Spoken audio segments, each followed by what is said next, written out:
നമസ്കാരം. എടോ വിജയ എന്നാണ് രാഹുൽ മാങ്കൂട്ടം വിജയനെ സംബോധന ചെയ്തത്. കേരളത്തിൻ്റെ ബഹുമാനപ്പെട്ട മുഖ്യമന്ത്രിയെ പെണ്ണ് കേസിലൊക്കെ അകപ്പെട്ടു, മുൻകൂർ ജാമ്യമൊക്കെ വാങ്ങി, അവസാനം മൂന്നാമത്തെ ബലാത്സംഗ കേസിൽ അറസ്റ്റിലായി ഇപ്പോൾ പുറത്തിറങ്ങിയ രാഹുൽ മാങ്കൂട്ടത്തെ കാത്തിരിക്കുന്നത് വേദനാജനകമായൊരു വാർത്തയാണ്. രാഹുലിനേക്കാൾ രാഹുലിൻ്റെ ഫാൻസുകാരായ ആരാധകന്മാരായ സ്ത്രീ പുരുഷന്മാർക്കാണ് ആ വാർത്ത. രാഹുൽ മാങ്കൂട്ടം അയോഗ്യനാക്കപ്പെടാൻ പോകുന്നു. നിയമസഭാ പ്രിവിലേജ് കമ്മിറ്റിക്ക്, എത്തിക്സ് കമ്മിറ്റിക്ക് ലഭിച്ച പരാതിയുടെ അടിസ്ഥാനത്തിൽ നാളെ അവർ യോഗം ചേരുകയാണ്. യോഗം ചേർന്ന് രാഹുൽ മാങ്കൂട്ടത്തിനെ MLA സ്ഥാനത്ത് അയോഗ്യനാക്കും, പുറത്താക്കും. രാഹുലിന് MLA അല്ല. MLAയുടെ യാതൊരു വിധത്തിലുള്ള ആനുകൂല്യങ്ങളും പരിരക്ഷകളും രാഹുലിന് കിട്ടില്ല.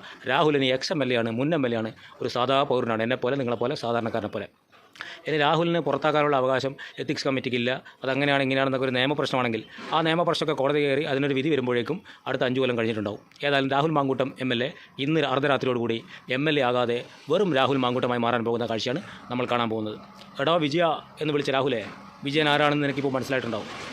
ആഭ്യന്തര വാഴക്ക് നട്ടലുണ്ടെങ്കിൽ ഒരു FIR ഇടാൻ എന്ന് പറഞ്ഞ വാക്ക് നിനക്ക് ഓർമ്മയുണ്ടോ? ആഭ്യന്തര വാഴ എന്നല്ല വിളിച്ചത്. ആ ആഭ്യന്തര വാഴ നിന്നെ ജയിലിലാക്കി 18 ദിവസം തറയിൽ കിടത്തി. MLA ആയ നിന്നെ വെറും തറയിൽ കിടത്തി. ഇപ്പോഴിതാ MLA എന്ന് പറയുന്ന സ്ഥാനമില്ലാതെ നീ വെറും സാധാ രാഹുൽ മാങ്കൂട്ടമായി മാറും.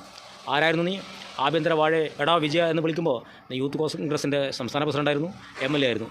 ഇന്ന് നീ യൂത്ത് കോൺഗ്രസിൻ്റെ പ്രസിഡൻ്റല്ല, MLA അല്ല, മാത്രമല്ല നീ കോൺഗ്രസിൻ്റെ പ്രാഥമിക അംഗത്വത്തിൽ നിന്ന് പുറത്തായ വെറും ഒരു സാധാ മനുഷ്യനായി മാറിയിരിക്കുന്നു.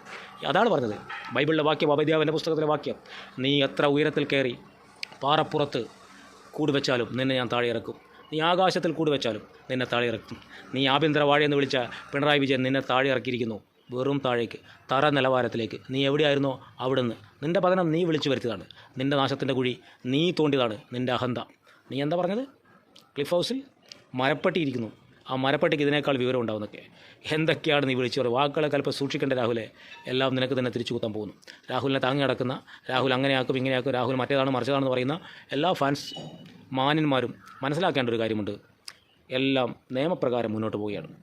നിങ്ങളുടെ നേതാവ് പെണ്ണ് പിടിയൻ, ഗർഭമുണ്ടാക്കുന്നവൻ, ഗർഭം അലസിപ്പിക്കുന്നവൻ, അവൻ്റെ കഥ ഇതോടെ അവസാനിക്കുകയാണ്. ഇനി കേരളത്തിലെ യുവതിവാക്കളുടെ ശ്രദ്ധയ്ക്കാണ്, പ്രത്യേകിച്ച് യുവതികളുടെ വാക്ക്. വിവാഹിതരായോ വിവാഹിതരല്ലാത്തവരായോ MLA അല്ല, ഇനി ഒന്നുമല്ല രാഹുൽ മാങ്കൂട്ടം. ഇനി ഇവനെ പോലുള്ളവൻ വിവാഹം ചെയ്യും. കുഞ്ഞുണ്ടായാൽ നമുക്ക് വിവാഹം കഴിക്കാം, ഗർഭിണിയാക്കാം, പിന്നെ ഗർഭം അലസിപ്പിക്കാമെന്നൊക്കെ പറഞ്ഞു വരുമ്പോൾ ഓരോ കുഴിയിലെടുത്ത് കാണാൻ നിൽക്കേണ്ട, അവസാനം കരഞ്ഞുകൊണ്ട് നടക്കേണ്ടി വരും. ഏതായാലും നാട് മുഴുവൻ കോഴിയെപ്പോലെ നടന്ന് സകല പെണ്ണുങ്ങൾക്കും ഗർഭം ഉണ്ടാക്കി കൊടുത്ത് ഗർഭം അലസിപ്പിച്ച് വിത്ത് കാളയെപ്പോലെ നടന്നവൻ ഇപ്പോൾ ആർക്കും വേണ്ടാത്ത അറവുമാടിനെ പോലെ കശാപ്പുശാലയിൽ നിൽക്കുന്ന ദയനീയ ചിത്രം, കേരളത്തിന് മുമ്പിൽ പരിഹാസ്യത്തോടെ നിൽക്കുന്ന ചിത്രം നമ്മൾ കാണാൻ പോവുകയാണ്. എല്ലാവർക്കും കൺകുളിർക്കെ കാണാം.